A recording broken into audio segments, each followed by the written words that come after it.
Ce qui est cool en DeFi, c'est que du coup, tu peux jouer un peu n'importe quel rôle. Si jamais il y a des prêts qui sont pas assez sécurisés, on dit collatéralisés, et ben, tu peux être la personne qui va venir liquider cette position et puis gagner de l'argent comme ça. Quels sont un peu tes conseils que tu donnerais à quelqu'un, soit qui débute dans la DeFi, soit qui voudrait se lancer? Quels sont les termes un petit peu aussi à connaître, les choses à connaître? Focalisez-vous dans un premier temps uniquement sur des paires corrélées. Après, ça arrive des fois qu'il y ait des hacks ou des problèmes. Ouais. Et les protocoles les plus sérieux, normalement, mettre en place des systèmes qui permettent de rembourser les gens ou de... Un bon indicateur, avant d'aller sur un protocole, s'il y a des choses qui sont pas claires et qu'on vous pose des questions, on vous répond toujours de manière pas claire, bon, bah, y allez pas. En fait, c'est douteux, quoi. Normalement, c'est vraiment un milieu dans lequel on prend de la transparence et où les informations doivent être claires et la compréhension facile, quoi. Bonjour à tous, bienvenue sur le podcast de Cryptost. Aujourd'hui, je reçois Cyril et on va parler de finances décentralisées DeFi. On va revoir un petit peu ce que c'est, les bases, et puis on va plonger de plus en plus profondément dans l'écosystème de la finance décentralisée et voir ce qu'on peut faire. Salut Cyril. Salut Robin. Je te laisse te présenter en quelques phrases. Ouais, avec plaisir. Donc, je m'appelle Cyril. Je travaille dans la DeFi aujourd'hui. Je suis contributeur sur plusieurs projets, notamment FX Protocol, qui est un protocole de finance décentralisée que j'aurai peut-être l'occasion de présenter tout à l'heure. Je travaille pour un autre protocole qui s'appelle Lagoon Finance, qui est une infrastructure pour créer des fonds d'investissement décentralisés. Et puis, je suis très actif aussi au sein d'une communauté qui s'appelle DeFi France, qui a vraiment pour vocation de faciliter l'accès à la DeFi et de créer des espaces de discussion un petit peu partout en France autour de la finance décentralisée. Ok, bah parfait, du coup, tu vas pouvoir nous expliquer en quelques phrases Ouais. ce que c'est que la finance décentralisée pour les plus néophytes. Bah, je vais essayer en quelques phrases, parce que c'est un vaste sujet, mais je vais essayer de faire ça de manière très simple. Mais effectivement, la finance décentralisée, bon, déjà quand tu regardes le terme, ta finance est décentralisée. Donc c'est de la finance, tu recrées des mécanismes financiers finalement de manière décentralisée en utilisant la blockchain, et notamment Ethereum et tous ces layers qui permettent justement les smart contracts qui rendent la finance décentralisée possible. Et donc, tu as tout plein de mécanismes financiers qui existent dans la finance traditionnelle, et même ça rend possible des choses qui n'existent pas en finance traditionnelle, et qui sont recréées en finance décentralisée, et de manière sécurisée, et ça va apporter quelque chose un vrai changement de paradigme par rapport à la finance traditionnelle. C'est que vu que c'est décentralisé et sécurisé par la blockchain, il n'y a plus besoin de confiance. La finance traditionnelle repose énormément sur la confiance dans les différents acteurs, différentes entités. Et du coup, on arrive à quelque chose où il y a énormément d'intermédiaires entre ceux qui créent les produits et ceux qui les utilisent. Ce qui fait que la redistribution de valeur n'est pas du tout la même que quand il n'y a pas du tout d'intermédiaire. Et en DeFi, justement, il n'y a pas d'intermédiaire du tout. Donc, tu as accès à des produits 24 heures sur 24, sans avoir besoin de demander la permission à qui que ce soit, et sans intermédiaire, donc avec une redistribution de valeur qui, dans la plupart des cas, est bien plus attractive. Et du coup, la finance décentralisée, c'est apparu en 2021, c'est ça? Alors, je pense que ça existait avant, mais il y a eu le boom de la DeFi qu'on appelle le DeFi Summer, qui était l'été 2020, où effectivement, il y a eu vraiment une explosion de ce secteur-là, avec notamment l'airdrop rétroactif de Uniswap, qui est des principales places d'échange de tokens en finance décentralisée, ce qu'on appelle un DEX, donc à la différence des SEX, qui sont des échanges centralisés, comme Binance ou Kraken, etc. Les DEX permettent d'échanger des tokens de manière complètement décentralisée. Et donc, un des gros changements de paradigme aussi de la DeFi par rapport aux échanges centralisés, c'est que tu détiens complètement tes cryptos en permanence, puisque c'est toi qui as ce qu'on appelle la custody. Donc, il y a beaucoup d'anglicismes. Je m'en excuse par avance. En DeFi, il y a beaucoup d'anglicismes. Propriété. C'est toi c'est toi qui as toujours les clés privées. Et donc, c'est toi qui détiens toujours la propriété de tes cryptos. Alors que quand tu mets tes cryptos sur un échange centralisé, tu leur fais totalement confiance pour les détenir. Et puis l'histoire FTX nous a appris que ce n'était pas toujours la meilleure idée. Ouais. C'est vrai que moi, je me rappelle la première fois que j'ai sorti mes cryptos d'un SEX, donc d'un exchange centralisé. C'est vrai que ça fait un peu peur quand même la première fois. Tu dois télécharger. À l'époque, il y avait quasiment que MetaMask. Maintenant, il y a d'autres portefeuilles, d'autres wallets qui sont plus développés, enfin qui sont mieux entre guillemets pour interagir avec la finance décentralisée. Mais c'est vrai que c'est un peu impressionnant pour un débutant de se lancer là-dedans. Ouais. Toi, tu t'es lancé comment? Enfin, comment est-ce que tu as appris tout seul, j'imagine, Ouais, autodidacte? Ouais, j'ai appris beaucoup en autodidacte, notamment beaucoup grâce à la communauté de DeFi France, que j'ai rejoint juste après le DeFi Summer. Moi, j'ai découvert les cryptos en 2017. J'ai acheté quelques trucs comme ça parce que j'avais vu des trucs sur YouTube. J'ai rien vendu, j'ai pas pris mes profits, j'ai appris ce que c'était de hold. Et puis j'ai décroché, je suis revenu peu après le crack Covid, grosso modo. Enfin, je faisais un peu de rendement avec des trucs comme Celsius et Nexo. Je suis sorti à temps, je vous rassure. Mais et j'avais l'impression que c'était déjà de la DeFi. J'avais entendu parler les termes DeFi, etc. Et je pensais qu'en étant sur Celsius, je faisais de la DeFi. Alors qu'en fait, non, j'étais sur un échange centralisé qui me donnait des récompenses pour m'attirer. Et donc après le DeFi Summer, j'ai entendu parler de la DeFi et j'ai découvert la communauté DeFi France. J'ai énormément appris juste en lisant les échanges sur le Discord et sur le Telegram de DeFi France. Et puis c'est pour ça aujourd'hui que j'ai vraiment plaisir aussi à redonner à cette communauté en organisant des meet-ups notamment, parce que c'est, à mon sens, une des communautés francophones les plus bienveillantes pour apprendre la DeFi, où surtout on est dans un cadre où il n'y a pas de gens qui sont là pour te vendre leurs trucs foireux. Parce qu'il faut dire que dans les cryptos, il y a quand même beaucoup de projets douteux et beaucoup de mecs qui viennent essayer de les vendre à droite à gauche. Et sur DeFi France, il y a beaucoup de vigilance là-dessus et les mecs qui viennent chill leurs projets se font rapidement sortir.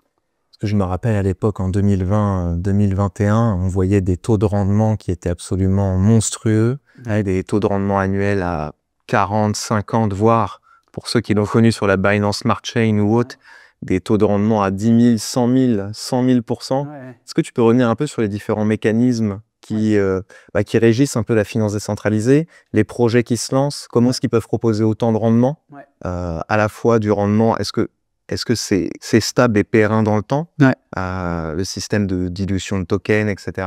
Ouais. Bon, ça, c'est pareil, c'est un vaste sujet, on pourra en parler pendant longtemps. Il y a plein de mécanismes, hein, mais si on prend des grands mécanismes de ce que tu vas pouvoir faire en DeFi, c'est déjà échanger des tokens, donc, notamment avec les DEX. Tu vas pouvoir prêter, emprunter des cryptos. Je pense, et puis tu vas pouvoir potentiellement aussi faire du trading avec effet de levier, comme sur un SEX finalement. Je pense que c'est un peu les grands usages de la DeFi aujourd'hui. Et en fait, ce qui est assez formidable en DeFi, c'est que tout le monde peut jouer un peu n'importe quel rôle. Parce que pour pouvoir prêter, il faut des gens qui empruntent. Pour pouvoir emprunter, il faut des gens qui prêtent. Pour pouvoir échanger des tokens, il faut des gens qui apportent la liquidité pour faciliter ces échanges, exactement comme en finance traditionnelle. Pas comme en banque. C'est pas la banque qui va te créer de l'argent ex nihilo. Il faut que là, tu empruntes de l'argent, entre guillemets, de l'Ether ou du stablecoin, on reviendra un petit peu après, de l'USDC par exemple. Il faut que quelqu'un l'ait déposé pour que tu puisses emprunter. Et que cette personne soit prête à prêter, effectivement. Et le protocole va faire office d'intermédiaire, mais ce qui est cool en DeFi, c'est que du coup, tu peux jouer un peu n'importe quel rôle. Si jamais il y a des prêts qui sont pas assez sécurisés, on dit collatéralisés, tu peux être la personne qui va venir liquider cette position et puis gagner de l'argent comme ça. Enfin, tout est ouvert, on dit permissionless, donc tu peux interagir avec à n'importe quel niveau si tu veux en DeFi. Donc ensuite, il y a plein de manières de faire du rendement, plein de manières différentes. Les deux principales, ça va être apporter de la liquidité pour faciliter les échanges sur des DEX, donc des échangeurs décentralisés. Comme Uniswap. Uniswap, c'est le principal. Il y en a d'autres un petit peu plus récents ou plus accessibles. Tu as Curve qui est un peu spécialisé sur les stablecoins. Plus récemment, il y a Fluid là, qui est en train de lancer un truc assez innovant. Il y en a plein. Et en fait, quand tu apportes de la liquidité là-dessus, on appelle ça du liquidity providing en anglais. Et en fait, tu fais le métier de market maker. D'ailleurs, un autre terme pour appeler ces DEX, c'est un AMM, c'est Automated Market Maker. Et donc, en fait, tu fluidifies les échanges. Donc, et quand tu lui apportes de la liquidité, à chaque fois que quelqu'un va échanger les cryptos, il va payer des petites commissions. Et toi, en tant qu'apporteur de liquidité, bien souvent, tu vas percevoir ces commissions. Un autre moyen de générer du rendement, c'est de prêter ces cryptos, tout simplement, parce que quand tu les prêtes, il y a des gens qui empruntent, qui payent pour pouvoir emprunter, et tu vas percevoir tout ou partie de ce qu'ils payent. Et donc, c'est les deux usages principaux. Et bien souvent, ces sources de rendement, dans la plupart des protocoles, ces sources de rendement, on va dire, natives et réelles, n'apportent pas des rendements énormes. Et donc, bien souvent, les protocoles, pour attirer la liquidité, ils vont donner des récompenses en plus. C'est ce qu'on appelle le farming. Donc, ils vont émettre leurs propres tokens, qu'ils vont distribuer aux gens qui apportent de la liquidité. Ça va permettre d'attirer des gens Et c'est ce qui fait bien souvent qu'on trouve des rendements effectivement qui peuvent être ahurissants. On voit des rendements à plusieurs milliers, on voit des rendements même à plusieurs dizaines, et il peut y avoir des rendements à plusieurs dizaines qui sont durables. On va peut-être pouvoir en parler tout à l'heure, mais il ne faut pas oublier que le rendement rémunère le risque. Donc ça, c'est vraiment un truc de base, pas que en DeFi, dans n'importe quel type d'investissement. Donc bien souvent, quand il y a un rendement qui est très important, c'est soit que c'est très risqué, soit que c'est pas connu et que les gens, que le risque n'a pas encore été mesuré. Et donc vraiment la force en DeFi, si tu veux arriver à vraiment bien tirer ton épingle du jeu, c'est d'arriver à bien comprendre quel est le risque, d'arriver à comprendre où est-ce qu'il y a un rendement qui est bon pour un risque faible. Ouais. Bon, les rendements à 10 000, 100 000%, je pense qu'on les connaîtra plus, ou en tout cas, il n'y a plus aucun protocole sérieux. C'est ça. Ou alors c'est s'ils proposent ça. Ouais, ou alors c'est au tout début quand il y a très peu de liquidité et ça du dure coup quelques heures ou quelques c'est ça, jours. c'est ça. Ils font un screenshot pour le mettre sur Twitter et puis quand tu arrives, c'est fini. Et en fait, c'est ces protocoles-là qui vont distribuer leurs tokens pour attirer des gens. En fait, c'est un peu comme Uber qui fait une promotion pour attirer des gens. En fait, et leur idée, c'est toute la difficulté derrière, ça va être de retenir les gens une fois qu'en fait, il n'y a plus d'incentive, donc d'incitation à les faire venir. C'est ça. Donc, effectivement, c'est de l'incentive. C'est de l'incentive. Et ensuite, en fonction de la tokenomique, donc de la manière dont le token est designé, ça peut être plus ou moins durable. Mais généralement, tu as toujours un petit côté théorie des jeux qui va faciliter les choses. Et tout l'enjeu, c'est d'arriver aujourd'hui où finalement, la DeFi et même les cryptos, c'est un tout petit marché. Tout le monde se dispute un petit peu la même liquidité, le même camembert, et donc tout le monde essaie d'attirer la liquidité à soi avec des incentives plus alléchantes les unes que les autres. Et donc effectivement, la difficulté, c'est comment faire en sorte de maintenir quelque chose de durable derrière, et c'est là que tous les protocoles ne sont pas équivalents. Donc tu peux avoir des incentives très intéressantes, mais ça ne va pas durer longtemps, donc tu peux être amené du coup à bouger régulièrement, et du coup ça peut aussi avoir des coûts, le fait de bouger ses positions. Donc c'est tout ça qui est important à prendre en compte, et surtout si tu veux avoir une approche un peu long terme où tu n'es pas obligé d'arbitrer tout le temps, c'est important de comprendre d'où vient le rendement et est-ce qu'il est durable ou pas. Tu disais tout petit marché, effectivement ça reste un tout petit marché, mais tu l'as quand même vu progresser au fur et à mesure et attirer de plus en plus des investisseurs professionnels, voire même institutionnels même maintenant. Tout à fait, tout à fait. On assiste quand même à une sacrée croissance. Moi qui suis pas mal focalisé sur le marché des stablecoins, le marché des stablecoins est son plus haut historique. Et on voit effectivement de plus en plus d'institutions, de plus ou moins grosses institutions qui arrivent.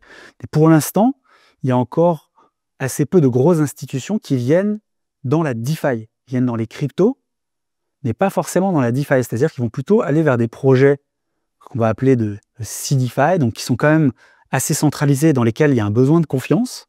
Donc souvent des projets qui sont portés par des entreprises, plutôt que vraiment des protocoles DeFi, parce que je pense que le changement de paradigme du fait de ne pas avoir besoin de faire confiance n'est pas encore adopté par les institutionnels. Alors on voit pas mal de petites institutions, donc des family office, des petits fonds d'investissement spécialisés crypto, qui eux là sont complètement OK, parce que la réalité c'est qu'en fait le risque est plus faible en DeFi que en finance traditionnelle, puisque tout est transparent, toutes les données sont transparentes, accessibles, on-chain. Aujourd'hui, tu as même des outils qui sont utilisés, par exemple, sur le protocole de gestion de fonds dont je te parlais, des outils qui te permettent de monitorer en permanence ce qui se passe on-chain pour pouvoir retirer tes fonds quand on voit qu'il y a quelqu'un qui pourrait avoir une action malveillante. Hop, tu retires automatiquement. Parce que tout est transparent, tu vois tout ce qui se passe en permanence. Alors que quand tu fais confiance dans une entité, si elle fait n'importe quoi, elle fait n'importe quoi. Alors après, tu pourras toujours l'attaquer, ça va prendre des années. Et aujourd'hui, c'est comme ça que les gens ont l'habitude de fonctionner en finance traditionnelle. Ils se disent, OK, c'est bon, je sais qui c'est, j'ai son identité. S'il fait n'importe quoi, je l'attaquerai en justice. OK, mais il vaut mieux carrément ne pas être victime, en fait. Oui, c'est pour ça, de toute façon, pour reprendre l'analogie sur les prêts, pourquoi est-ce que les prêts sont surcollatéralisés en crypto? C'est parce que justement, il n'y a pas besoin de faire confiance. Exactement. Alors après, ça pose un problème aussi d'adoption, entre guillemets. Et d'efficience du capital. Oui, parce que là, actuellement, pour emprunter, on va dire, dans la DeFi, on est obligé de surcollatéraliser, c'est-à-dire d'avoir plus d'argent que ce qu'on emprunte. Pendant ce n'est pas extrêmement efficient. Il faut déjà être riche, entre guillemets, pour pouvoir emprunter. Alors que potentiellement, il va y avoir des passerelles qui vont se créer avec ce qu'on appelle des oracles ou autres comme Chainlink qui vont permettre de savoir quel est ton patrimoine off-chain dans la vie réelle, par exemple de l'immobilier, de pouvoir le mettre en collatéral pour emprunter du stablecoin ou peu importe, de l'Ether par exemple. Ah oui, on pourrait imaginer ces choses-là, et là, ce serait assez formidable. Ou alors même juste avec une forme de réputation on-chain. Parce qu'en fait, qu'est-ce qui fait que en finance traditionnelle, tu peux emprunter sans avoir de collatéral? C'est ta réputation. C'est le fait que tu aies un job stable, que tes finances soient saines, que tu ne sois pas toujours à découvert, que tu aies un peu d'épargne, etc. C'est sur ces choses-là qu'une banque va décider de te prêter ou pas. Elle te prête sans collatéral. Et finalement, aujourd'hui, en DeFi, vu qu'il n'y a pas besoin de confiance et qu'on ne te demande pas toutes ces informations-là, aujourd'hui, ça fonctionne un peu comme sur un système de prêteur sur gage, où tu vas venir déposer la montre de papy parce que tu as besoin de refaire ta salle de bain et emprunter de quoi refaire la salle de bain. Et puis, une fois que tu auras récupéré les sous, tu pourras aller rendre les sous avec un petit intérêt et récupérer la montre. C'est exactement la même chose. Peut-être qu'on démarrera avec des investisseurs, peut-être certainement des investisseurs professionnels ou des gros investisseurs, des grosses institutions qui pourront se permettre de mettre en collatéral certaines choses, j'imagine, pour pouvoir emprunter dans la DeFi. Je crois qu'il y a quelques protocoles de prêt sous-collateralisés qui se sont lancés. Je suis pas sûr que ça ait super bien marché jusqu'à maintenant. J'ai vu passer des trucs. Mais par contre, il y a des manières finalement d'obtenir un levier supérieur à ce que tu apportes, et notamment c'est une des propositions de valeur de FX Protocol. Ouais. On en parlera juste après. Et toi qui es un vétéran de la DeFi, je voulais te demander quels sont un peu tes conseils que tu donnerais à quelqu'un soit qui débute dans la DeFi, soit qui voudrait se lancer. Quels sont les termes un petit peu aussi à connaître, les choses à connaître? Ouais. Ben alors, je pense que déjà, bravo si vous voulez vous lancer dans la DeFi.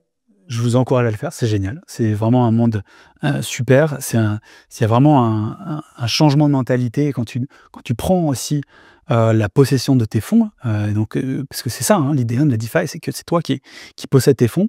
Tu en prends aussi la responsabilité. Donc c'est vraiment important de comprendre que cette liberté que tu retrouves finalement sur ton argent, elle vient avec des responsabilités. Et si ces responsabilités-là, tu n'es pas prêt à les prendre, si tu préfères que ce soit quelqu'un d'autre qui soit responsable de tes fonds, laisse-les à la banque. C'est vraiment important de comprendre ça. Et donc, si tu veux être responsable dans ce que tu vas faire, c'est important de bien comprendre comment ça fonctionne.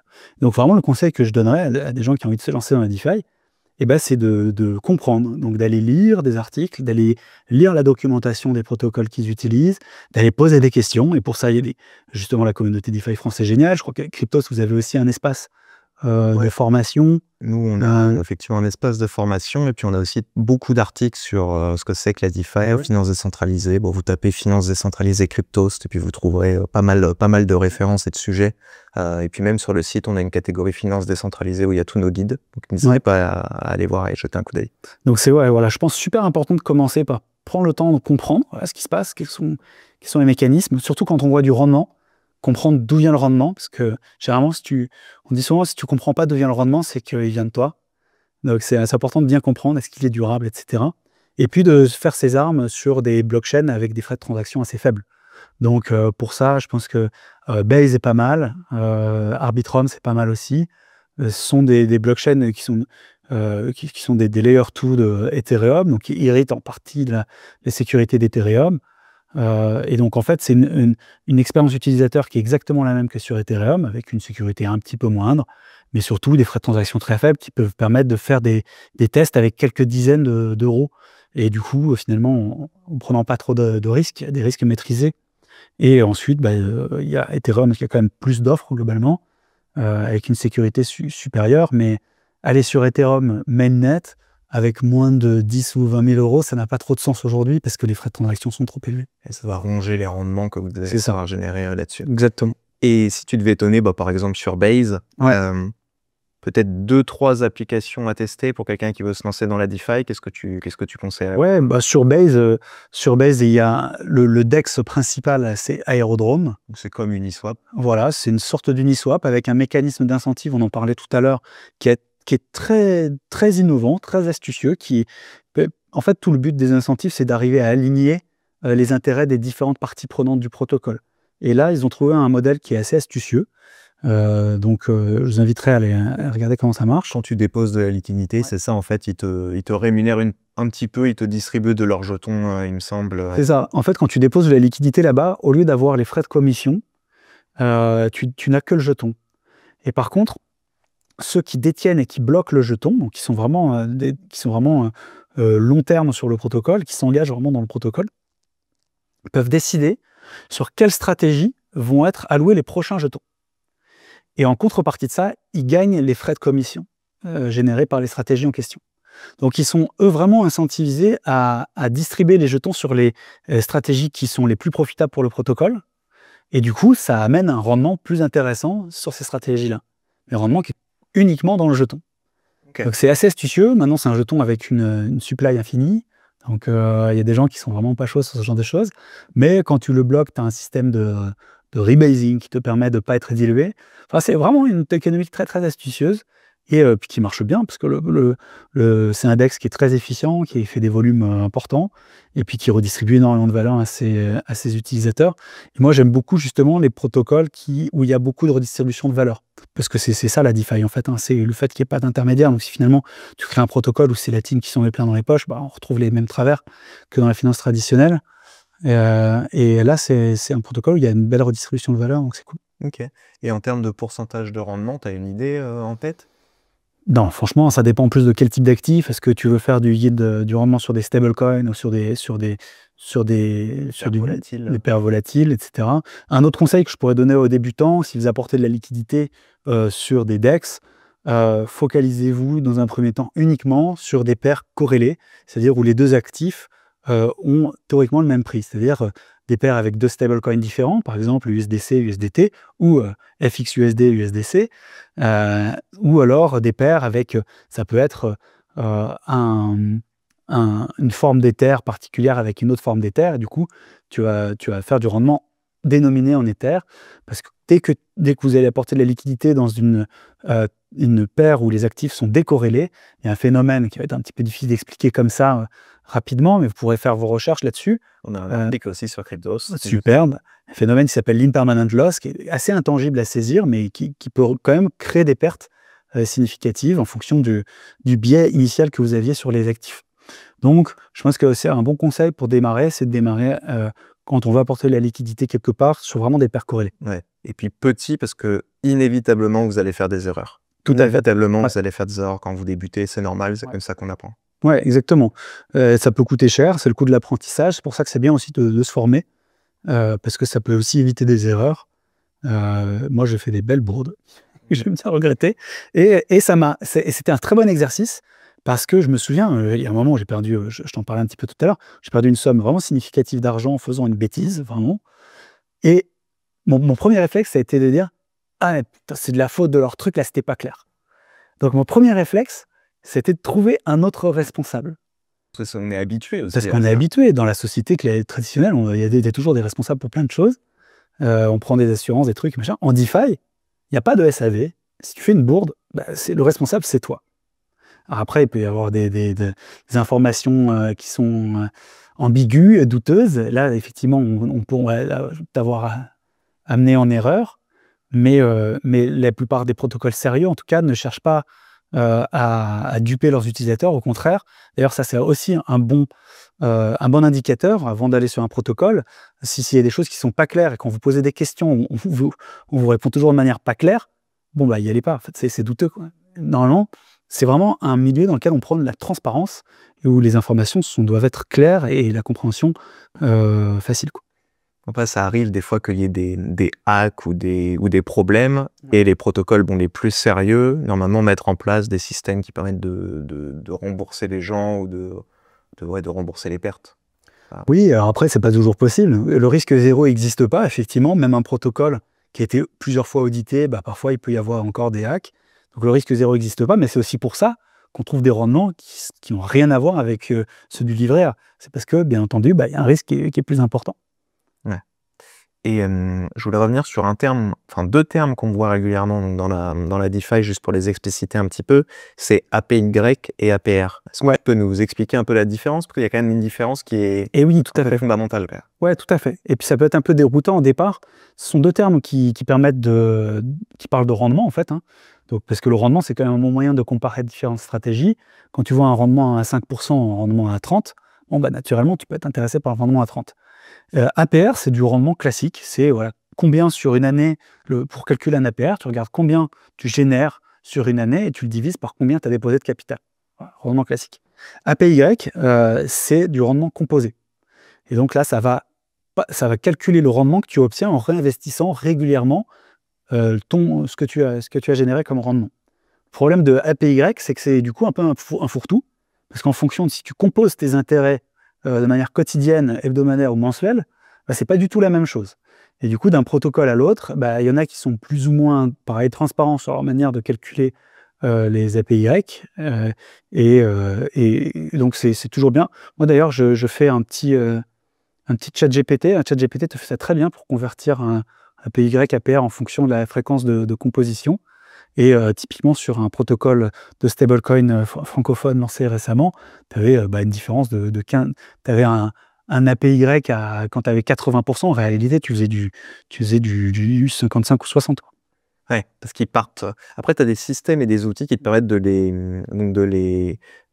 réclamer tes intérêts, de les réinvestir de manière automatique, mais il y a certains où tu dois le faire manuellement. C'est ça, c'est-à-dire que là, il t'affiche un rendement APY, mais sauf que la stratégie ne compose pas ton rendement. Ouais. Donc ça part du principe que toi-même, tu vas récolter tes récompenses et les composer à une certaine fréquence. Et en plus, si tu fais ça sur Ethereum, le réseau principal, à moins d'avoir déposé des sommes énormes et de générer des dizaines, voire des centaines de dollars de rendement par jour, bah, tu vas payer plus cher de frais pour composer que ce que tu aurais gagné. Quoi, en gros. Exactement. Donc c'est tout ça à prendre en compte. Donc voilà, si vous avez des petites sommes pour débuter, bah, les Layer 2, Base, Arbitrum, etc., c'est très très bien. Et ensuite, Ethereum, il y a quand même des avantages indéniables à Ethereum, mais voilà, ça nécessite d'avoir tout de suite des montants plus importants. Donc, d'avoir déjà fait un petit peu ses armes sur des plus petits réseaux ou d'avoir déjà une très bonne compréhension de ce que vous faites. Donc, lancement de la DeFi en 2020. Explosion, on va dire. Explosion de la DeFi en 2020, des rendements monstrueux, etc. On a eu ensuite une forte hausse des stablecoins, et puis le marché s'est un peu calmé, on va dire, avec le bear market, etc. Mais les projets ont continué de développer et de se stabiliser pour certains. Et donc là, on arrive dans une période qui est un peu plus, j'ai envie de dire, rationnelle, où il y a quand même de gros protocoles qui sont établis maintenant et qui sont un peu leaders de leur marché, comme Aave, comme Maker, on va dire MakerDAO, comme Uniswap, etc. Et donc ces protocoles-là ont plus besoin de distribuer de leurs jetons pour attirer de la liquidité, parce qu'ils arrivent à avoir des utilisateurs qui sont fidèles, entre guillemets. Et donc, ils arrivent à générer du revenu, etc. etc. Maintenant, toi, qu'est-ce que tu vois arriver là dans les prochaines semaines, mois, années sur la finance décentralisée? On parle beaucoup de fee switch. Donc le fee switch qui est, si tu détiens un token de gouvernance, donc par exemple pour Aave, c'est le AAVE, eh ben, tu pourrais récupérer une partie des frais et des revenus plutôt générés par le protocole. Est-ce que pour toi, ça te semble tenable? Et la dernière fois, tu me disais que c'était un peu une chimère, enfin pas une chimère, mais que c'était quelque chose qu'on pouvait faire miroiter aux gens en faisant croire, si vous achetez du token, peut-être qu'un jour, on aura le fee switch. Oui, il y a plusieurs aspects dans ce domaine-là. Alors moi, je suis très partisan, effectivement, des protocoles qui redistribuent la valeur qu'ils créent à leurs utilisateurs. Donc, d'ailleurs, c'est le cas de tous les protocoles Aladdin DAO et notamment FX Protocol. Depuis le départ, la quasi-totalité des revenus générés par le protocole sont redistribués aux utilisateurs, que ce soit ceux qui stake des stablecoins ou ceux qui stake le token de gouvernance. En fait, le fee switch a eu lieu dès le départ. Mais effectivement, donc je suis très partisan de ça et je trouve ça super que Aave commence à parler de ça, parce qu'effectivement, c'est un des plus gros protocoles de DeFi et qui est profitable et puis qui va redistribuer une partie de sa valeur au token holder. Mais effectivement, historiquement, c'est pas forcément les tokens qui redistribuent de la valeur qui ont la meilleure performance de marché. Parce que on l'a vu beaucoup sur Uniswap, où c'est là que je te parlais, je pense, de chimère, où effectivement Uniswap fait miroiter depuis toujours le fait d'un jour redistribuer des fees, sauf qu'en réalité c'est un modèle qui marche pas s'ils font ça, mais du coup à chaque fois qu'ils font miroiter le fait d'activer le fee switch, le token s'envole, parce que les gens se disent le token va générer du rendement, donc hop, ils achètent. Et donc finalement, c'est des tokens qui ont la spéculation sur un potentiel fee switch est presque meilleure pour l'action de prix du token qu'avoir un token qui finalement est véritablement rentable et distribue un rendement. Tu vois, par exemple, avec FX Protocol, c'est un token qui a aujourd'hui 5 millions de market cap. Sur les 300, la dernière année, on a distribué plus de 3 millions de revenus au token holder. Et c'est un token, bon, le prix se comporte à peu près bien. Aujourd'hui, le marché s'est pété la gueule pour tout le monde, mais c'est un token qui se porte bien. Mais on ne voit pas la spéculation qu'on pourrait voir sur des meme coins où il n'y a rien derrière, par exemple. Ouais. Ok, ouais, je vois. On parlera, de toute façon, on va arriver bientôt à... C'est pour ça que tu me dis, on arrive dans une zone qui est, dans un marché qui est plus mature, qui est plus rationnel. On est quand même dans une période où le marché a été dirigé par les meme coins. Ça va être Trump qui lance son meme coin, etc. En tout cas, plus rationnel sur la DeFi, je trouve. Ouais, la DeFi a pris de la maturité. Ouais, je pense effectivement. Et puis même l'arrivée aussi des acteurs un peu plus professionnels, institutionnels, a quand même rationalisé le marché. Et je te disais ça tout à l'heure, je pense qu'ils retrouvent aussi certaines choses auxquelles ils sont habitués dans le monde traditionnel, des protocoles qui génèrent du rendement, qui sont rentables, etc., qui vont redistribuer peut-être un pourcentage des revenus qu'ils génèrent aux détenteurs du token, ce qui pourrait s'apparenter à des dividendes dans certains cas. C'est les revenus étaient versés en token. Donc là, on s'approche quand même de quelque chose qu'ils comprennent davantage que... Ouais, c'est possible. Si on prend donc le côté fee switch, on a aussi une autre tendance en ce moment qui s'est pas mal développée autour de tout ce qui est l'intelligence artificielle, les agents IA. Et donc il y a alors Daniele, je sais plus son nom, c'est Staff, qui a lancé une nouvelle, on va dire tendance ou une narrative. On aime bien parler en narrative dans les cryptos, de la DeFi, DeFi avec l'intelligence artificielle. DeFi AI, je sais pas comment tu le dis, DeFi AI. Pour vraiment onboarder, entre guillemets, le plus grand nombre. Parce que c'est vrai que quand on veut se lancer dans la DeFi, bon, ça reste quand même complexe. Quand on veut... il y a des termes qui sont compliqués. Quand on veut aller... aller récupérer ses rendements, puis les réinvestir. Enfin, il faut quand même... Toi, d'un jargon, beaucoup d'anglais, beaucoup de termes en plus qui sont un peu...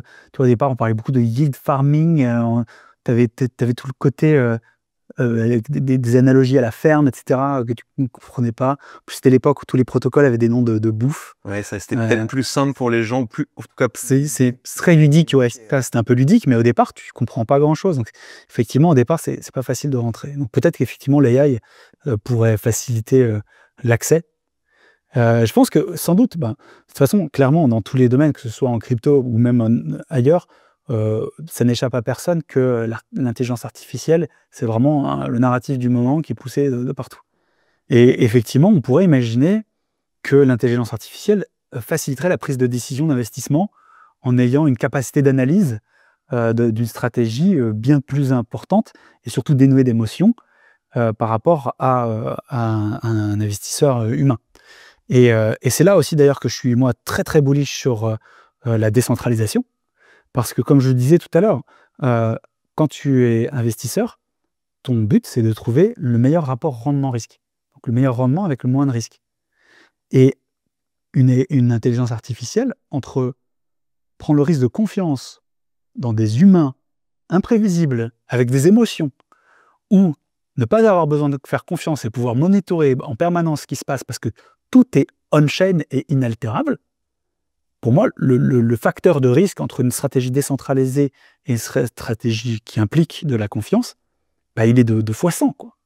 Donc, tu as 100 fois moins de risque à aller en tant qu'agent AI qui voudrait investir sur une stratégie décentralisée.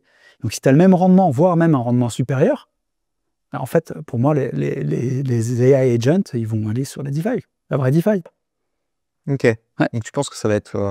que ça va permettre vraiment de propulser encore la DeFi moi je pense qu'effectivement ça va être un bon...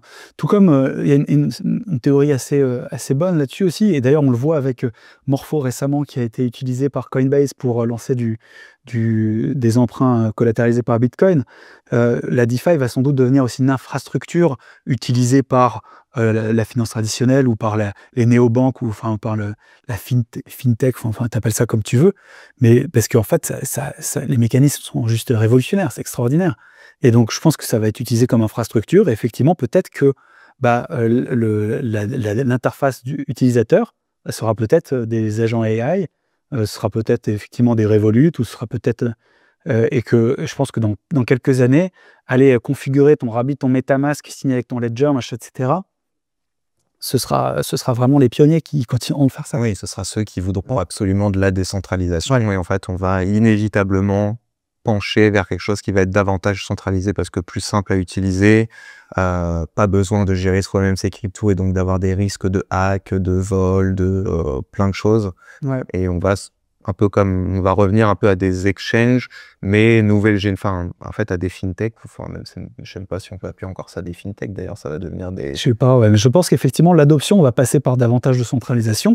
D'ailleurs, c'est ce qu'on voit aujourd'hui, hein, dans ce cycle actuel. Les projets qui ont beaucoup de succès impliquent beaucoup de confiance et puis sont complètement centralisés pour la plupart. Et c'est pas grave, parce que ça permet quand même de faire venir du monde, de faire parler, et du moment qu'on n'oublie pas l'importance de la décentralisation. Parce que le problème, un des risques, je pense qu'en fait, on aura une DeFi sans doute à 2 vitesses, où tu auras effectivement des projets qui sont complètement centralisés, qui vont s'appuyer plus ou moins sur de l'infrastructure décentralisée, et puis des projets centralisés. Tout comme, moi je trouve que l'idée de la décentralisation, de la centralisation, c'est un petit peu comme la vie privée sur Internet. Tu as des gens qui sont full Google et qui donnent leur âme au diable, et puis tu as des gens qui vont être un peu plus vigilants, et puis tu as en fait tout un continuum de décentralisation, tout comme de vie privée, quoi. Où tu peux donner plus ou moins de données aux entreprises américaines ou pas. Voilà. Et tu es plus ou moins sensible à ça, tu t'en fiches ou tu t'en fiches pas. Et je pense que ça va être à peu près pareil avec la décentralisation. Mais, en fait, moi, je suis, vous l'avez compris, je pense plutôt fervent de la décentralisation et donc de la véritable DeFi, parce que je pense que les utilisateurs d'outils centralisés, de produits centralisés, seront systématiquement déçus. Il y aura toujours un moment où les utilisateurs vont être déçus et il va y avoir, en fait, le facteur humain est tellement imprévisible qu'il y a toujours un problème à un moment donné. On l'a vu avec FTX, on l'a vu plus récemment avec Usual, on l'a vu... D'ailleurs, FX est né du dépeg de USDC, où finalement, on se retrouvait avoir des problèmes. En 2023, USDC s'est retrouvé avec 84 centimes. À cause de problèmes de la finance traditionnelle, la DeFi s'est retrouvée affectée. Et l'idée, c'était de créer vraiment une alternative à ça. Et en fait, je pense qu'à chaque fois que tu fais des compromis sur la décentralisation, à un moment donné, tu vas te retrouver déçu.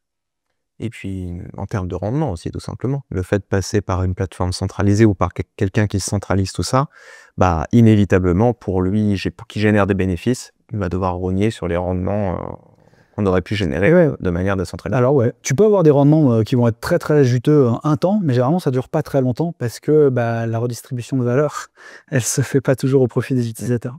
Et donc, tu en as déjà parlé un petit peu, tu l'as déjà introduit un petit peu, et donc tu travailles pour FX Protocol, et on va rentrer un peu plus en contributeur, et donc on va rentrer un peu plus en profondeur dans FX Protocol, puisqu'on a parlé de AV, Uniswap, voilà, différents protocoles et de manières de générer du rendement sur la DeFi. FX Protocol apporte une autre manière de le faire, et notamment grâce aussi à un stablecoin. Donc, je veux bien que peut-être que tu t'expliques, alors pas forcément ce qu'est un stablecoin, parce que je pense que la majorité des gens le savent, mais plutôt quels sont un peu les différents types de stablecoins qui existent en finance décentralisée. Ouais, tout à fait. Et c'est important de souligner ça parce que, effectivement, il y a plein de stablecoins différents qui impliquent différents mécanismes pour maintenir leur prix de 1 $, parce qu'il y a quand même plus de stablecoins dollars que d'euros. J'avais regardé, en euros, on est à 320 millions de market cap. En dollars, on a passé les 200 millions. 200 milliards, ouais, tout à fait. Ouais, donc il y a un petit gap. Encore un peu de progression là-dessus.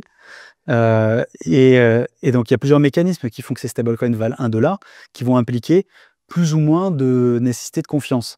Donc, c'est pareil, c'est tout un spectre, mais les plus centralisés vont être USDT, USDC, où en fait, tu as des sociétés aux États-Unis qui sont censées détenir l'équivalent de 1 $ en actifs divers et variés. Et on sait d'ailleurs ou pas qu'ils les ont. Alors, on fait confiance absolue. Il y a certains audits. Il y a certains audits plus ou moins complets. Voilà. Là, il y a quand même une belle épée de Damoclès d'ailleurs. Jusqu'au stablecoin les plus décentralisés, comme celui qu'on crée avec FX Protocol, où le but justement, c'est d'avoir un stablecoin qui va avoir... Parce qu'en fait, dans les stablecoins, on parle du stablecoin trilemma, donc c'est un problème un peu à trois inconnus. Comme le trilemme de la blockchain. Comme le trilemme de la blockchain, c'est exactement la même chose. Sécurisation. Et scalabilité, voilà, c'est ça. Et donc là, tu as pareil, ces soucis de PEG, d'efficience du capital, etc. Et du coup, la plupart des stablecoins sont centralisés parce que ça leur permet d'être beaucoup plus scalables. Parce qu'ils sont collatéralisés par des bons du trésor et que ça, c'est extrêmement liquide, etc. Mais le problème, c'est que du coup, tu as besoin de faire confiance dans une société pour qu'elle ait bien ses bons du trésor avant d'émettre les stablecoins. Et bon. Il y a déjà eu plusieurs rumeurs sur Tether, etc. Régulièrement, oui. Régulièrement. Pour le moment, ça tient plutôt bien. Mais comme tu le soulignais tout à l'heure, l'USDC a eu un gros dépeg, donc c'est décroché par rapport au dollar suite à la faillite c'était Silvergate, je crois. De la Silicon Valley Bank. Ouais, Silicon Valley Bank. Ouais, c'est ça. Mais Tether aussi est un très très gros acheteur de bons du trésor américain. Donc est-ce qu'on a vraiment envie d'aller gratter à la porte de chez Tether pour savoir ce qu'ils font vraiment? C'est vrai qu'ils détiennent plus que l'Allemagne, je crois, de bons du trésor et l'Allemagne. C'est haut. Donc bon, voilà, c'est un peu une boîte de Pandore que personne n'a envie d'ouvrir. C'est un peu comme le chat de Schrödinger, cette histoire. Parce que si Tether tombe, il y a beaucoup de gens... tout le marché serait sacrément chamboulé. On avait fait sur Cryptost un article à l'époque, et si Tether, si l'USDT tombait à 0. C'était assez rigolo, parce que c'est de dire que tous ceux qui avaient emprunté par rapport à de l'USDT n'avaient plus rien à rembourser au final. Ah oui. Donc ça rebattait un petit peu toutes les cartes. Je pense que ça serait catastrophique pour la finance décentralisée, quoique peut-être fois tant que ça en fait. Je pense qu'il y aura tellement de conséquences globalement, mais c'est un bon exercice. Et donc, d'ailleurs, le fait que emprunter de l'USDT, effectivement, si l'USDT tombe à 0, c'est très favorable. Ça souligne justement le fait que tous les stablecoins ne se valent pas. Donc, des stablecoins dans lesquels tu n'as pas trop confiance et qui sont un peu pas terribles, tu as plutôt envie d'emprunter ceux-là parce qu'il y a une chance potentiellement qu'un jour il vaille plus 1 et que tu puisses rembourser ta dette à moins cher. Et donc tous les stablecoins ne se valent pas, effectivement. Tu as des stablecoins qui sont très centralisés, d'autres qui sont plus ou moins, et d'autres qui sont complètement décentralisés. Et bien souvent, malheureusement, tu as des stablecoins qui s'annoncent comme décentralisés parce qu'ils ont plus ou moins des mécanismes on-chain, alors qu'en réalité, c'est complètement centralisé. Tu as une confiance absolue dans l'équipe derrière, et du coup, ça peut être un petit peu trompeur. Et effectivement, avec FX, FX est un protocole qui est né donc, du dépeg de l'USDC, comme je te disais tout à l'heure, puisque à l'époque, il n'y avait pas vraiment d'alternative décentralisée, si ce n'est LUSD de Liquidity, qui est un des stablecoins les plus décentralisés, mais qui lui a un autre problème, c'est qu'il est rarement à 1. Il vaut rarement 1, son cours fluctue entre 99 centimes et 1, 0,6, 1,07. Et du coup, le problème, c'est que souvent, quand tu as besoin de l'acheter, il vaut 1,05, et puis quand tu as besoin de le vendre, il vaut 99. Donc en fait, ok, c'est décentralisé, mais c'est pas une solution viable, voilà, et c'est pas un stablecoin qui est efficient. Parce que le DAI, alors qui maintenant a changé de nom, je crois, de Maker, tu le considères pas comme étant décentralisé parce que collatéralisé par de l'USDC? C'est ça, exactement. DAI est en grande partie collatéralisé par l'USDC. Aujourd'hui, effectivement, maintenant, c'est Sky, leur truc, et je crois que maintenant, il y a des qui sont revenus en arrière, enfin, je n'ai pas très bien compris. En fait, tu en as plusieurs. Tu as un DAI qui est plus décentralisé, puis tu as l'autre qui est collatérisé par des bons du trésor, il me semble aussi maintenant. Donc oui, là pour moi, on ne parle pas de stablecoin décentralisé. L'idée d'un stablecoin décentralisé, c'est un stablecoin déjà dont tout est on-chain, et qui est collatérisé donc, par des actifs décentralisés qui sont aussi on-chain. Et où du coup, tu n'as pas de... Alors c'est pareil, comme on disait, la décentralisation, il y a tout un scope, hein, mais où le moins finalement tu dépends d'actions humaines et off-chain, le plus tu es décentralisé. Ok. Et donc, si tu peux nous expliquer un peu le stablecoin de FX? Ouais, tout à fait. Le stablecoin de FX, le protocole s'appelle FXUSD. C'est un stablecoin qui est aujourd'hui uniquement collatéralisé par des Ethers qui sont stakés, donc stake Ether de chez Lido. Et en fait, c'est un stablecoin. Enfin, le FX protocole permet de faire deux choses, grosso modo. Il permet soit de générer du rendement durable et je trouve assez attractif sur des stablecoins, soit de prendre une position à effet de levier sur Ethereum aujourd'hui et bientôt Bitcoin, avec un risque de liquidation minimisé et pas de frais de financement, qu'on appelle aussi les funding costs, ou ça pourrait être des coûts d'emprunt par exemple sur un AV. Donc en l'occurrence, aujourd'hui sur Ether, on peut proposer jusqu'à x7 de levier, bientôt x10, et ta position, tu payes un petit frais à l'ouverture, mais ensuite, elle ne te coûte rien à maintenir. Et tu as un risque de liquidation qui est très faible, ou en tout cas un impact de liquidation qui est vraiment minimisé grâce au mécanisme de FX Protocol. Ok. Est-ce que tu peux nous expliquer juste un petit peu, pour ceux qui ne connaîtraient pas, quand ils ouvrent des positions à effet de levier, quand on ouvre une position à effet de levier sur une plateforme centralisée ou décentralisée, est-ce que tu peux nous parler un peu de ce que tu as appelé les fundings? Oui, tout à fait. En fait, la plupart des protocoles qui permettent de prendre du levier, qu'on appelle des PERP, des contrats perpétuels, ont trouvé un mécanisme pour équilibrer finalement ceux qui parient à la hausse et ceux qui parient à la baisse, qui s'appellent les frais de financement. C'est-à-dire que ceux qui longent le marché payent ceux qui shortent et vice-versa, pour faire en sorte d'équilibrer toujours un petit peu la demande et attirer de la contrepartie finalement sur les marchés. Donc, si tu prends un long, donc si tu es haussier sur, on va dire Ether, tu vas payer les shorts. Donc, et si Ether, si Ether est haussier, ça ne te dérange pas trop de payer des frais de financement. Mais si finalement, à la fin, tu as clôturé ton trade en perte et que tu as payé des frais de financement, c'est quand même venu éroder ton capital. Et mine de rien, les frais de financement, quand le marché est haussier sur Ether, ça peut atteindre des montants assez importants, de 80, 100%. Je discutais avec un utilisateur crypto qui me disait qu'il payait 80%, au moment où je discutais, 80% annualisé pour maintenir un x2 sur Ether. Tu as intérêt à clôturer ton trade en bénéfice. Parce qu'en attendant, tu payes 80% par an. C'est juste énorme. C'est énorme. Et même finalement, si ton trade est gagnant, c'est quand même venu éroder ton capital. Sur FX, du coup, on n'a pas de frais de financement. Il n'y a pas de frais de financement. Tu payes un frais à l'ouverture, un frais à la fermeture qui est fixe. Et tu peux maintenir ta position autant que tu veux, tu n'as pas de frais de financement. Alors, j'imagine qu'il y a un autre mécanisme, du coup. Alors, finalement, on mise sur le fait, déjà, on n'a pas besoin de payer de contrepartie, parce qu'en fait, la contrepartie, ça va être une pool en stable. Donc, en fait, ce qu'on appelle la stability pool, dans laquelle tu vas pouvoir venir mettre soit le stablecoin de FX qui s'appelle FXUSD, soit des USDC. Quand tu viens mettre tes stablecoins dans cette stratégie, tu es toujours exposé au dollar. Donc, et pour ceux qui connaissent sur les autres perps, il y a des perps décentralisées assez célèbres, tu as Hyperliquid, tu as DYDX ou GMX. Il y a souvent des pools comme ça où tu peux venir mettre des stabs pour faciliter les échanges. Nous, c'est un petit peu le même modèle. Sauf que dans ces pools-là, sur les autres perps, eh bien, ceux qui apportent les stabs sont la contrepartie des traders. C'est-à-dire que quand les traders perdent, ils gagnent de l'argent. Et quand les traders gagnent, ils perdent de l'argent. Donc tout le monde se dit, ouais, de toute façon, les traders, c'est des blaireaux, ils perdent tout le temps, donc tu gagnes de l'argent. Sauf que en crypto, c'est pas toujours vrai. Parce que le marché crypto, c'est quand même un marché qui est haussier depuis son existence, sur le long terme, et qu'il y a des moments où les traders gagnent beaucoup. Et donc, il y a des gens qui peuvent apporter des stablecoins et perdent de l'argent parce qu'ils sont exposés à ce risque de contrepartie. Sur FX Protocol, tu n'as pas de risque de contrepartie. Tu apportes des stablecoins qui facilitent l'ouverture de positions à effet de levier, mais tu es toujours exposé au dollar. Et ces stablecoins, ils vont capturer plusieurs sources de rendement. Ils vont capturer notamment les frais d'ouverture et de fermeture des positions à effet levier. Il faut une bonne partie de ces frais, 70% en l'occurrence. Ils vont capturer le rendement du sous-jacent. C'est-à-dire que, comme je te disais, le stablecoin est collatéralisé par de l'Ether staké. Les positions à effet de levier aussi. Et ces Ethers stakés, ils génèrent le rendement du staking d'Ether, environ 3%. Tout ce rendement est redirigé au stablecoin uniquement. Et en plus de ça, il y a des incentives dans le token de gouvernance qui est fixé. Oui, donc c'est plus que 3% au final.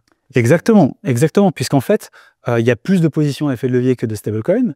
Ça même déjà le rendement de base juste avec le staking d'Ether est quasiment du double que du rendement sous-jacent. Donc tu as déjà 6% en stablecoin, grosso modo, qui vient du staking d'Ether. Donc voilà, tu as déjà une source de rendement qui vient de ce qui collatéralise les stablecoins et les positions à effet de levier, qu'on appelle les expositions. Donc c'est tous les Ethers stackés derrière qui collatéralisent tout ça, qui génèrent un rendement. Et ce rendement est redistribué uniquement aux stablecoins. Comme il y a plus de demandes sur le levier, tu as un rendement finalement boosté par rapport au rendement sous-jacent. Mais en plus de ça, donc peu importe, dès qu'il y a de la TVL finalement dans le protocole, il y a du rendement pour le stable. Mais en plus de ça, dès qu'il y a de la volatilité, c'est-à-dire que dès que les gens vont ouvrir ou fermer des positions à effet de levier, et ben ça va aussi ramener des frais pour le protocole et donc pour le stablecoin. Donc le stablecoin gagne de l'argent qui est de la TVL ou qui est de la volatilité. Et heureusement, c'est un marché qui est plutôt volatile. Alors, même si Ether, dernièrement, à part aujourd'hui, dernièrement, n'a pas été le plus volatile, ça génère quand même déjà pas mal de rendement. Et surtout, ce qui est magnifique, c'est que ça nous permet de distribuer un rendement qu'on appelle entre guillemets du real yield, qui est un rendement qui est durable. Parce que on redistribue la valeur qui est captée par le protocole. Donc plus le protocole est utilisé, plus il y a de rendement derrière. Et donc bien sûr, il y a aussi des émissions. Le FXN, il est émis sur 50 ans. Il y a un an d'émission qui est passé pour l'instant, avec des émissions dégressives. Ça permet aussi de décentraliser le protocole en distribuant au plus grand nombre. Puis ça rajoute une couche d'incentive, hein, bien sûr. Et FXN, comme je disais tout à l'heure, c'est un token qui lui aussi capture une partie des frais émis par le protocole. Aujourd'hui, c'est 30% des frais d'ouverture et de fermeture des positions effet de levier. Et à terme, ça pourrait être un petit peu plus. Mais ils sont à 0,1, c'est ça, mais Léa qui passe à 0,3%. C'est ça, ouais. Je pense qu'au moment où vous regardez cette vidéo, là, les frais d'ouverture d'une position sont de 0,3%, les frais de fermeture de 0,1%. Et en comparaison à des plateformes centralisées, vous êtes quoi aussi même... Alors, en fait, sur les plateformes centralisées, tu n'as pas de frais d'ouverture de position, tu vas avoir ce qu'on appelle un maker ou un taker fee, qui souvent va être de l'ordre de 0,05 à 0,1, quelque chose comme ça, je pense. Non. 0,005 à 0,01, je dirais. Je suis pas un usager. Ça dépend des plateformes. Ouais, je pense que ça dépend des plateformes. Ouais, c'est ça. La plateforme. Donc, c'est clairement des frais d'ouverture qui sont plus élevés. Par contre, sur ces plateformes centralisées, tu as des frais de funding qui sont importants. Et puis en plus, tu te fais liquider. Ça, c'est la spécialité. Oui, c'est vrai, on n'en a pas parlé. Mais justement, comment ça se fait que tu peux quasiment pas te faire liquider? Alors, tu peux te faire liquider. Il y a toujours un mécanisme de liquidation au cas où le mécanisme de prévention de la liquidation ne fonctionnerait pas. Parce qu'il faut toujours tout prévoir en DeFi. Mais en fait, on a un mécanisme qui s'appelle le liquidation break ou le rebalancing qui vient en fait réduire ton niveau de levier quand tu t'approches dangereusement de la liquidation pour éviter que tu atteignes la liquidation. C'est la manière la plus simple, je pense, de l'expliquer. On peut voir ça un petit peu comme un parachute. Moi, j'aime bien la métaphore du parachute, où finalement, quand le prix tombe, ça vient un peu chuter un petit peu ton niveau de levier pour que tu tombes moins vite et que tu prennes pas le risque de te faire liquider. Et comment ça se passe alors concrètement comment est-ce qu'on réduit ce niveau de levier-là? Comment ça se passe concrètement? Alors, je ne voudrais pas perdre les auditeurs parce qu'on n'est pas rentré non plus dans les détails techniques du fonctionnement du protocole. Ça fonctionne grâce à une formule toute simple qui s'appelle le FX invariant qui a permis la création d'FX protocol. Mais pour faire simple, grosso modo, le protocole va réduire le niveau de dette, mais juste ce qu'il faut pour toujours ramener le niveau de ce qu'on appelle la loan to value de l'utilisateur à 88%. La liquidation a lieu quand la loan to value atteint les 95%. Et donc, en fait, ça laisse suffisamment de marge de manœuvre pour toujours ramener l'utilisateur à 88% LTV de manière à ce qu'il n'atteigne jamais les 95% LTV. Ok, d'accord. Donc, tu peux avoir... tu perds d'une exposition au marché, mais tu perds une partie de ton exposition au marché, juste ce qu'il faut pour te protéger, mais tu gardes un maximum d'exposition au marché pour pouvoir profiter d'un éventuel rebond si le marché rebondit après être venu atteindre ces niveaux de prix. Ok. C'est déjà arrivé, j'imagine que des gens se fassent... Ouais, que le liquidation break arrive, oui, pas plus tard qu'aujourd'hui, hein, puisque à l'heure où on enregistre cette vidéo, le marché a bien dumpé. Et donc il y a eu effectivement, mais pas de liquidation. Et justement, nos utilisateurs là disent c'est génial parce que je ne sais plus combien de centaines de millions de dollars liquidés.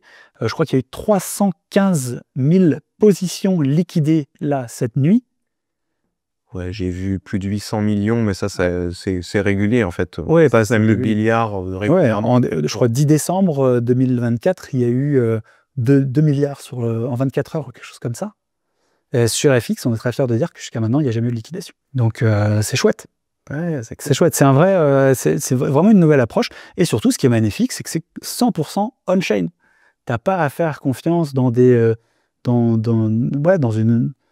vais pas refaire le topo, je pense que vous avez compris.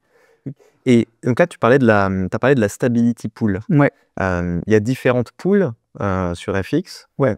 Est-ce que tu peux nous expliquer un petit peu les différences entre la stability et le reste? Ouais, alors en fait, sur la V2, hein, puisque là, ce dont je parle aujourd'hui, c'est la V2 qui est lancée depuis début janvier 2025. Qui est sur Ethereum. Qui est sur Ethereum. Pour le moment, quand même assez élevé. Les frais sont élevés. Effectivement, pour vous donner un ordre d'idée, quand le gaz sur Ethereum est à peu près normal, ouvrir une position à effet de levier, il faut compter entre 50 et 100 $ de gaz. Et dans les périodes comme aujourd'hui où ça doit énormément liquider. Et encore ce matin, non, moi j'ai vu du Segway, hein, donc ouais, ce matin j'étais surpris en voyant le marché de voir si peu de. Ouais. Et ça montre que les gens sont vraiment sur les plateformes centralisées. Et puis pareil, pour déposer dans la Stability Pool, il faut compter pareil une cinquantaine de $. Quelque chose comme ça. Donc c'est pour ça. C'est pour ça que ça s'adresse. Si pour déposer 200 balles, bah, ça n'a pas d'intérêt, quoi. Alors encore, la position effet de levier, si vraiment tu fais un bon trade, ça peut se rentabiliser, mais bon, voilà. Mais la bonne nouvelle, chers amis, c'est que j'ai le plaisir de vous annoncer qu'on a annoncé le lancement de la version sur Base très très bientôt. D'ailleurs, il y a un nouveau token qui va être lancé avec une IDO, mais qui aura sans doute eu lieu avant que la vidéo soit diffusée. Mais bon, il va y avoir des trucs sympas sur Base. On mettra le lien du protocole en description. Cool, super. Il va y avoir des trucs très sympas sur Base. Et donc, les différentes pools, alors est-ce que tu Oui, des différentes pools. Les différences. Sur la V2, il y a vraiment deux pools principales. Il y a une pool sur Curve, donc qui est un DEX qui est vraiment très fort sur ce qui est stablecoin, toutes les pools stablecoin. Donc c'est une pool FXUSD USDC, où quand tu déposes des FXUSD et des USDC dedans, tu facilites les ouvertures et tu vas percevoir une partie des frais de commission des swaps qui sont faits entre FXUSD et USDC et des émissions de FXM. C'est cette pool-là où le protocole va taper quand une position est fermée. Exactement. À chaque fois qu'une position à levier est ouverte ou fermée, et bien ça engendre des swaps d'ailleurs assez importants sur cette pool. Donc c'est une pool qui a d'ailleurs une efficience assez extraordinaire, où régulièrement elle a une efficience de plus de 100%, c'est-à-dire qu'il y a un volume plus important que sa TVL qui est réalisé. Ça c'est chouette. Et ça ne fait pas bouger le... Et très peu, parce que justement, Curve a une concentration de la liquidité qui est optimale pour les échanges de stablecoin. Ouais, parce que l'idéal, c'est qu'il y ait à peu près le même montant entre FXUSD et USDC. Ouais, c'est ça, c'est l'idéal, hein, exactement. Et c'est là que la deuxième stratégie rentre en compte, c'est celle dont je te parlais tout à l'heure, la Stability Pool qui va capturer tout ce rendement, ces sources de rendement différentes et durables, qui accepte, comme je disais, à la fois du FXUSD et de l'USDC. Donc sur ces deux stratégies, en fait, on a une exposition sur les deux tokens. On peut venir avec l'un ou l'autre, mais on accepte d'avoir une exposition à ces deux stablecoins. Et là, cette Stability Pool, elle va non seulement faciliter le fonctionnement des liquidation breaks et puis des liquidations, mais elle va aussi agir comme peg keeper. Donc un peg keeper, elle vient en fait maintenir le peg, donc le prix à 1 $ de FXUSD, qui fait qu'à chaque fois que dans la pool curve FXUSD se trade un tout petit peu sous le dollar, eh bien, la Stability Pool va, avec ses USDC, acheter FXUSD, et dès qu'il se trade un petit peu au-dessus du dollar, elle va les revendre pour des USDC, de manière à ce que FXUSD se trade toujours au dollar. Donc il y a plusieurs... D'ailleurs, tu me demandais un petit peu les conseils pour les débutants. Comme je disais tout à l'heure, tous les stablecoins ne se valent pas. Donc, c'est important quand vous découvrez un stablecoin et que vous envisagez de faire du rendement dessus, de comprendre qu'est-ce qui fait qu'il est stable. Comment on fait pour que ce stablecoin reste stable. Et en l'occurrence, sur FX, il y a plusieurs mécanismes. Il y a notamment cette Stability Pool qui va être un petit peu le premier niveau, où dès que FXUSD se trade en dessous, ben voilà, ça vient arbitrer finalement ce peg et ramener à l'équilibre la valeur du FXUSD. Il y a un deuxième niveau qui fait que si jamais FXUSD se trade sous le dollar, eh bien, on ne peut plus ouvrir de position effet de levier. Parce qu'en fait, si vous rentrez un petit peu dans le mécanisme des positions effet de levier, quand on ouvre une exposition sur FX, on crée une pression vendeuse pour le stablecoin. Et donc là, à ce moment-là, la pression vendeuse est inexistante. Et en plus de ça, dans ce cas unique, les positions à effet de levier peuvent se retrouver à payer un petit funding cost à la Stability Pool. Ce funding cost étant l'équivalent de ce qu'elle paierait si ils avaient cette position sur un AAV. Donc ça reste un funding qui est très faible par rapport à celui des SEX ou des perps décentralisés. Et ça vient rajouter tout de suite un énorme rendement à la Stability Pool. Dans les conditions de marché actuelles, ça viendrait rajouter 24% de rendement annuel instantanément à la Stability Pool. Et c'est du rendement payé en stake Ether. Après, normalement, c'est censé être le cas que, idéalement, 1 ou 2 journées, quoi. Mais même, Ouais. à mon avis, ça dure vraiment pas très longtemps parce que le marché qui voit 24% payé en stake Ether, bah, ça attire tout de suite des stablecoins. C'est 24% au cours de l'Ether actuel. Ouais. Mais demain, enfin, voilà. Et c'est déjà arrivé? Non. Non. Pour l'instant, il n'y a pas eu de funding appliqué sur les... Qu'est-ce qui pourrait entraîner ça? C'est la fermeture d'une énorme position ou plutôt... Non, parce que la fermeture, ouais, c'est ça, c'est l'ouverture d'une position et le fait qu'il n'y aurait pas suffisamment de liquidité dans la stability pool ou dans la pool curve. Du coup, il faudrait que la position soit énorme. Sauf qu'en fait, il ne peut pas y avoir une position d'ouverte qui viendrait créer un dépeg aussi important. Donc, il faudrait un retrait massif peut-être de liquidité de la stabilité, de la pool curve ou quelque chose comme ça. C'est très improbable, mais en fait, tu es toujours obligé en finance décentralisée de prévoir différents scénarios et d'avoir différentes manières de contrer, d'éviter ce que tu... de protéger le PEG, grosso modo. Et le moyen ultime, puisque là j'en ai parlé de plusieurs, donc j'ai parlé du fait de la stability pool qui arbitre le PEG, j'ai parlé du fait qu'on ne peut plus ouvrir de position effet de levier si FXUSD se trade sous $1. Encore une fois, c'est vraiment minime en dessous, hein, il ne s'agit pas de gros dépeg. De funding qui vient attirer plus de liquidité dans la stability pool, et donc qui va du coup venir réarbitrer le PEG aussi. Et puis le mécanisme ultime, c'est la rédemption. C'est que tu peux toujours acheter un FXUSD et le redonner au protocole qui va te donner $1 de stake Ether. Et donc cette rédemption permet l'arbitrage. Alors il y a un petit frais de rédemption qui est de 0,5%, mais ça permet de l'arbitrage du PEG en achetant les FXUSD, en venant les échanger avec le protocole. Donc en fait, tu as ce qu'on appelle un hard PEG, donc vraiment le pire cas de figure, ce serait FXUSD qui vaut 99,5 $.